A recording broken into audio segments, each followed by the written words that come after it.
From this moment onward, consider this space ours. Outsiders, hit the road. Hold up, what's the deal here? What's got both of you fired up? Right after my mother's funeral, my mother-in-law and sister-in-law launched into a relentless tirade against me. My husband tried to intervene, but they kept on going. You're being deceived. Maybe someone's got you under a spell, they jeered. Yep, it's all because your mom coddled you. She's the one who molded you into this. It's all on her. When they started disrespecting my late mother, I snapped. I can handle them trash-talking me, but I won't stand for it when it comes to my mom. I'm Kathy, 35 years young. My husband David, just a tad older, and I crossed paths at work and tied the knot 5 years back. We used to share our space with my mom, creating quite the dynamic household. Looking back, these past 5 years have been a whirlwind.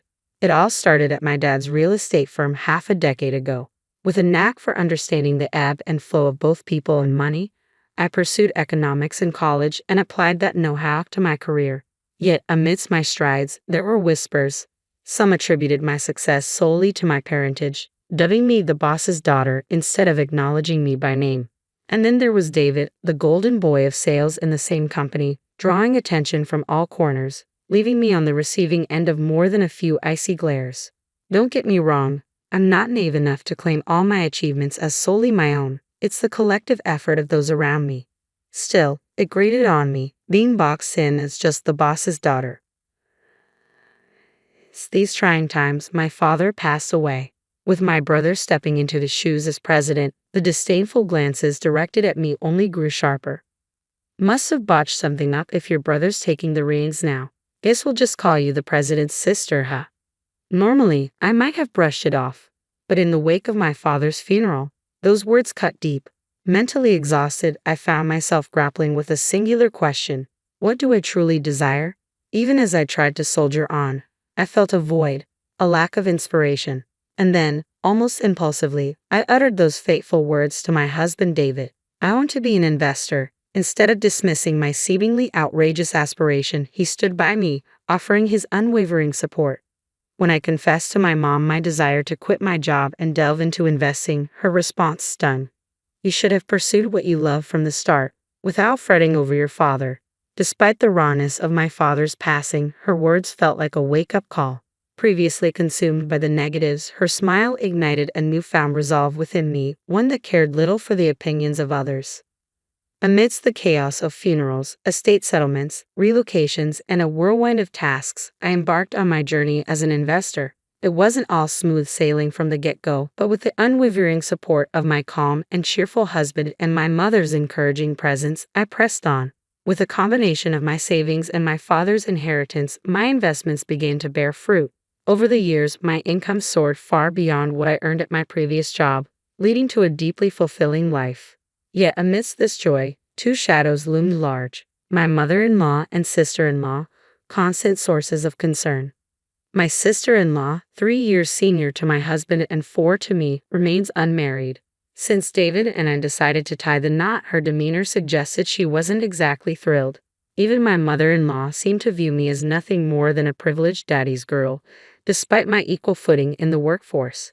Despite my father's CEO status, each visit to my in-laws was met with snide remarks. Being the coddled princess, I bet you're useless at housework. It's a woman's duty, you know. Spare David the trouble. Mother-in-law, my own mother taught me well, so I'm quite capable. Besides, with both of us working, David and I share responsibilities. It was his suggestion, actually. But my mother-in-law wouldn't hear of it. Even my sister-in-law couldn't contain her frustration in my presence, insisting it's absurd for a woman to marry yet make her husband do chores. After my father-in-law's passing, my relationship with my mother-in-law and sister-in-law took a nosedive.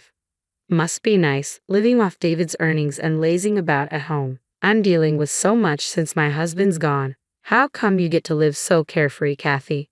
Mother-in-law, as I've explained before, I earn my keep as an investor. I'm far from idling. If you're truly struggling, I'd suggest finding a way to manage your own finances. Besides, having kids isn't the sole measure of a woman's worth.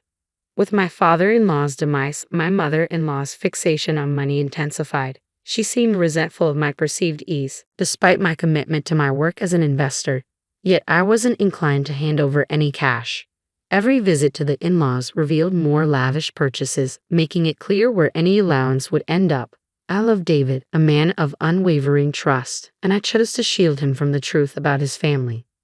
There came a moment when I found solace in confiding in my own mother. Why can't I conceive? The weight of uncertainty as I approached 35, coupled with incessant inquiries from my mother-in-law about when will you start a family, became overwhelming. Her hurtful words labeling me as useless echoed in my mind, and I couldn't contain my frustration.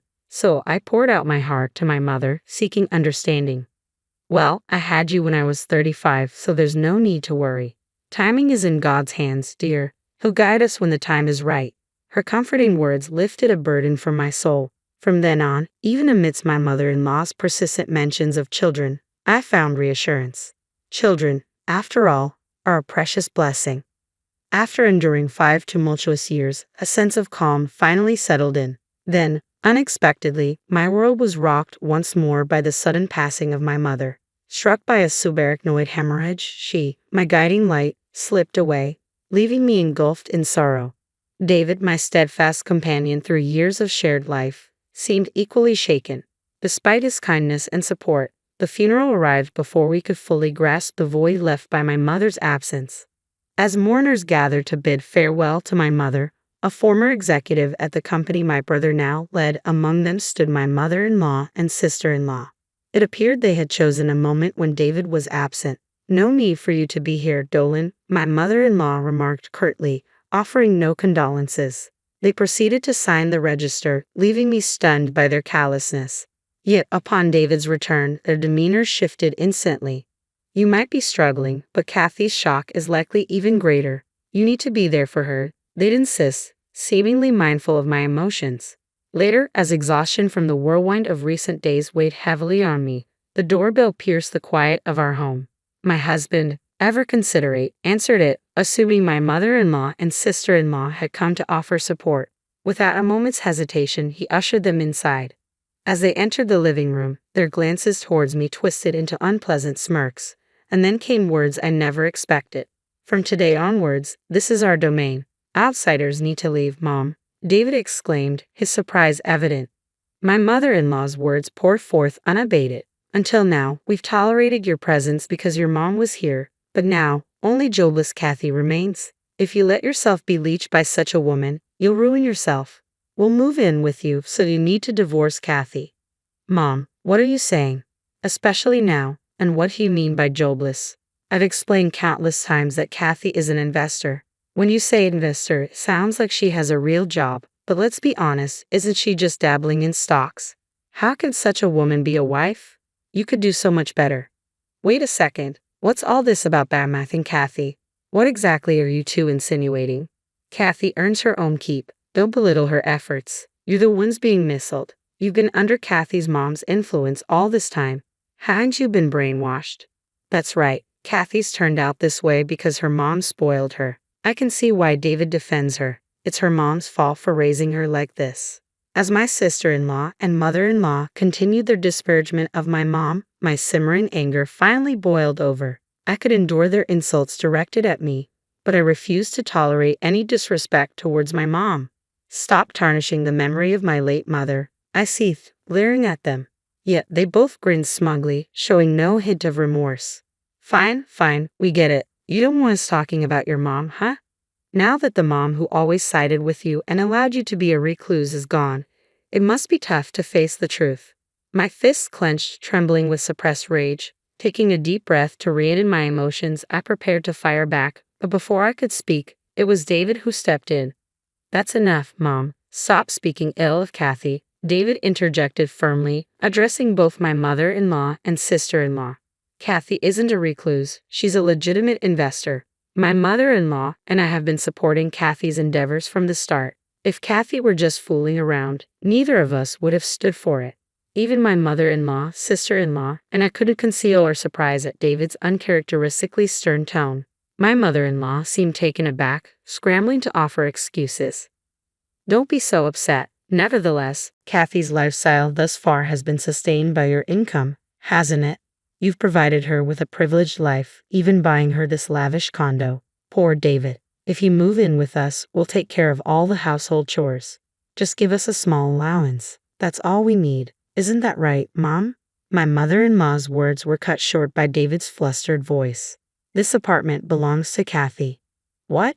My mother-in-law's incredulous cry filled the room, her surprise impossible to conceal. She scrutinized David with wide eyes, as if seeking confirmation. This apartment belongs to Kathy. When did this happen? I never agreed to that. This apartment was part of my father-in-law's legacy, and Kathy inherited it.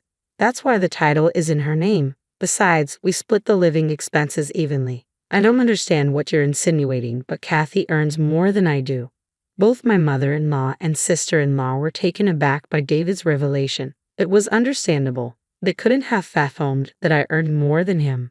My mother-in-law's energy waned at David's words, leaving her looking like a deflated balloon. Taking the reins from her, my sister-in-law spoke up. That's impossible. Do investors really make that much? Just by trading stocks as an individual? I can't speak for other investors, but perhaps Kathy has a knack for it. Regardless, the facts remain. How dare you undermine my beloved wife? This is our home. Stop kidding around, both of you. Leave now. Upon hearing David's words, my sister-in-law spiraled into panic. What? Hold on. We came here expecting to move in today. What? Now it was my turn, along with my husband, to exclaim in surprise. You sold our house. Why the sudden decision? You could have at least discussed it with me. We thought we could stay here. And we were strapped for cash. I quit my job, assuming you'd support us. If you don't let us stay, we'll be in serious trouble. Mom, please say something. With pleading eyes fixed on David, my sister-in-law shook her mother, who seemed frozen in shock. But the magnitude of the situation left my mother-in-law in a daze. My sister-in-law, her confidence shattered, now clung to me for support. Hey, Kathy, I'm sorry. Please talk to David for me. We can't go on like this. You mentioned you sold your house, so you must have some money saved up, right? I spoke coolly to my clinging sister-in-law, prompting her to lash out at me. Don't act clever. Just because your investments turned out well, don't think you're above everyone else. Know your place. Enough is enough. David's voice boomed, drowning out even my sister-in-law's protests. He fixed a piercing stare on her as she fell silent. Forget about the house. I won't even demand my share. Just leave right now. With that, my husband practically escorted his mother and sister out, firmly locking the door behind them. For a while, we could hear the persistent ringing of the doorbell and pounding on the door, but eventually the noise faded into silence. After that ordeal, word from relatives had it that my mother-in-law and sister-in-law had secured a modest apartment to rent and were now living together. Their old family home, nestled in a remote area, didn't fetch much on the market, given its location and the value of the land. My sister-in-law struggled to land a decent job, and their funds quickly dwindled. Despite their repeated attempts to rely on David and me, we firmly shut the door each time. They resorted to selling off their designer possessions and now reportedly scrape by with part-time jobs, working tirelessly from dawn till dusk. Meanwhile, I've enjoyed the freedom that comes with being an investor, no longer subjected to hurtful remarks. And as my late mother had foretold, we're preparing to welcome a new member into our family next year. Once again, I'm grateful for her timely blessings.